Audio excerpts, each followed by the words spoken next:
Hi, everybody. My name is Hassan Freeman. Growing up, I was a good kid. I got A's and B's in school, had a loving family. But then things got rough, and I decided to take the easy way out. And in October of 1988, I shot another man. Good morning, everyone. My name is Movita Johnson Harrell. I'm a social worker by trade and training. I'm a wife, a mother, and a grandmother. And on January 13, 2011, my life changed forever. My youngest son, Charles Andre Johnson, 18 years old, was murdered in a case of mistaken identity. A young man with a bright and shining future ahead of him was dead because he drove down the street to pick up his sister. Good morning. My name is Brian Lentz. I'm a lawyer. In the past, I worked as a prosecutor, as a soldier in the Army, and as a member of our state legislature. But I'm here today because in 2011, I was put in charge of the city's gun violence task force. And one of the things I was asked to do was to come up with innovative ways to reduce gun violence. Most of the people that do what I've done, half of them don't even get arrested. The other half might get a slap on the wrist. Me, I spent 14 years in prison. That means half of my life. I went in when I was 17 years old. It was an experience that I wouldn't wish for my worst enemy. But I made a change in there, and I surrounded myself with positive people. And in doing so, I'm now a dean at a middle school. And in becoming a dean, it was based on the fact that some men that had positive role models did for me what I wanted to do for the guys in Be the Change Philadelphia. At 12:55 a.m., my son died in surgery. And the doctors took me to see my son. And I prayed in my son's ear, and I kissed his neck. And I promised my son that I would do everything in my power until I left this earth to keep another young man from dying senselessly. I promised my son that another mother would not have to suffer with the pain I live with every day.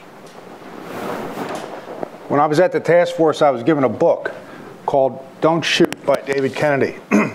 And this book contained the strategy that we were looking for. It was a blueprint for how to dramatically reduce gun violence. And it demonstrated that it could be done and it could be sustained. In the first year of focused deterrence, shootings in South Philadelphia decreased by 50%, by over 50%. It was an amazing change happening in the community. But the momentum has stopped, and we have to get it back. I grew up in that community. I grew up in South Philadelphia, and I seen the change. I was a part of the change.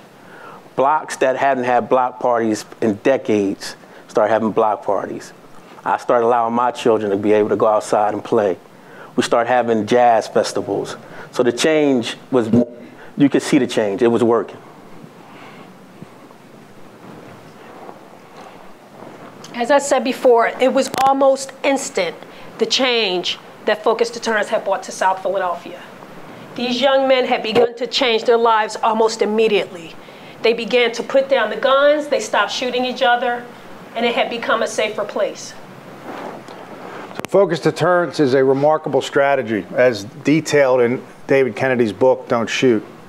It's a strategy that is unique because it's the only law enforcement strategy that partners with the community and gives the participants, the focuses of the program, an option, a choice to do something different with their lives. It's the only approach that reduces gun violence while at the same time reducing incarceration. So how does it work? The first thing is that we start with data. City of Philadelphia is a city of about 1.5 million people. About 1% of the citizens of this city are responsible for the overwhelming majority of the gun violence in the city. And the first thing we do is figure out who is that 1%. Who are the people who are connected by groups and gangs in neighborhoods that are the most likely to shoot and the most likely to be shot. And once we figure it out, we have a direct, respectful conversation with those people. We call them to a courtroom. And in that courtroom, they find the district attorney of the city of Philadelphia, the U.S. attorney, the police commissioner, a representative of the community like Movita who can speak with authenticity and credibility about the impact of gun violence, a voice of redemption like Hassan, someone who's been to jail and changed their life, and a social services provider who will give them easy access to a variety of social services. And they are given a choice. If you want to change your life, if you want to do something different, if you want to break out of the cycle of violence, call this number and we will make job training, drug treatment, help for your child care, anything that we can make available to you, we'll make available. But if you choose to continue to engage in gun violence, there will be consequences. Here's a very hard fact for most people to believe. In the city of Philadelphia, about 10% of the non-fatal shootings where someone is shot and lives are prosecuted. That means that in 90% of the cases, there are no legal consequences for shooting another person. And this is because this week's shooter is next week's victim, and they don't cooperate with law enforcement. So as a result, within that 1%, they have created a situation where there are no legal consequences for gun violence. That changes in under focused deterrence. We tell them, if you choose to continue to engage in gun violence, and we know about it because we're going to know, we're not just going to hold the shooter accountable, we're going to hold all the members of his group or gang legally accountable, and we're going to use every legal method within the Constitution, within the law, to create consequences for that individual and that group. So what does that mean? It works for this reason. Say we're in a group and I do something. My friend, Movita, will come home and her lights will be out because their mother or their father didn't pay their electric bill. If they didn't pay their gas bill, their gas is going to get shut off. If they're late on their child support payments, they're going to be prioritized. It has a major impact because what it does, it says that if I do something senseless, I'm not just going to be the one that suffers. Everyone in that group is going to suffer. So what that does is it puts the responsibility back on my friends. Don't do nothing stupid, because the majority of the violence in our community is senseless violence. A girl, somebody stepped on somebody's foot, being in the wrong neighborhood. It stops that senselessness because nobody wants to come home to a dark and cold home. And the consequence isn't just for the shooter. It's for the shooter and everyone in the group. Everyone in the group reaps the consequences. And what does this cause? It causes a reverse in peer pressure. What they tell each other is, I don't want to go to jail tomorrow because you're mad tonight. Or I don't want my house's electric cut off because you want to go out and shoot somebody. And so it's had remarkable results all across the country. It has a track record. Indianapolis, a 34% reduction in homicides. Chicago, a 37% in the neighborhoods where they did it. Boston, a 63% reduction, and they had an entire year with no youth homicides. And in Philadelphia, as Movita said, in the first year, over a 50% reduction in homicides and shootings in South Philadelphia. And the list goes on across the country. There are some jurisdictions that have it as high as 70% reduction when this program is implemented. But what happens is that people stop implementing it.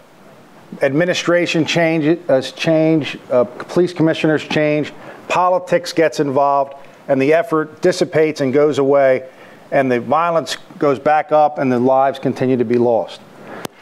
So we started Be the Change because we didn't want to see that happen in Philadelphia. We wanted to see this effort sustained from administration to administration from year after year because it has the potential. It's the only program that has potential if done right. It's like a recipe. It has to be the right amount of ingredients and the right ingredients. If done right, it could have a long-term impact that could save lives, save communities, and save the city. This strategy can work, but we have to hold everybody accountable. We have to hold our stakeholders in our community accountable. We have to hold the community members accountable, but we also have to hold our elected officials, both present and future officials, accountable. We could take this to South Philadelphia. We could take this to West Philadelphia, Germantown. We could take it to Chester if we want to, but we have to get everybody involved. We have to do that by holding our politicians accountable, and we have to make them realize that It can't be a photo op. You can't do it just because you're on the camera. You have to do it because we want a better Philadelphia. You have to do it because it's the right thing to do. That's why we could do this. And let's face it, change doesn't usually occur until citizens begin to demand it. That's when change usually occurs. One thing that I know is when citizens organize and demand results from their political leadership, then success is just a numbers game. I know in my heart that if this strategy was in Philadelphia in 2011, that my son would be alive, that my son would be celebrating his 22nd birthday on Saturday. So it's a remarkable strategy that you have to see to believe. We've seen it, and we are standing here because we can't believe that it's not being done, continue to be done right in South Philadelphia, but also done in all the other neighborhoods that need this approach that has a miraculous impact on the community. So let's face it, the mother of a murder victim, a man who was convicted for shooting another man, and a former prosecutor are not a likely coalition. But we're here because we've witnessed this approach, and we've witnessed the potential of this approach and what it could do for the city. And we're standing up here crying out saying, why aren't we doing this everywhere, and why aren't we doing this for the long term? I'm a living example of change, but don't take my word for it. Just listen to the guys whose lives have been impacted by focused deterrence. Yeah, I think we can change Philadelphia if we get the right people involved, yeah. Of course, we can change Philadelphia a lot. You see a person from the hood trying to change, maybe I can motivate them, and I'm young. You see what I'm saying? Got in trouble young, and I'm still young. Trying to move forward, that's all. I know we can change the community because I changed. Because a lot of people out here that feel like they don't have nothing because all they do is get in trouble. Focused Deterrence gives that hope. It gives that hope, and it makes a change. Like some of the kids that wasn't in school, they're in school. They get better grades. They get job training. They have jobs. It's an outlet to the everyday norm, or for people who want to make a positive change in their life. Focusing on those who don't have any direction, who want to go somewhere but don't know how to get there. It wisened me up, so you can say it helped me change my life. It made me think different, you know? It made me think about the positive first. And that's all you need to start anything off, is some hope.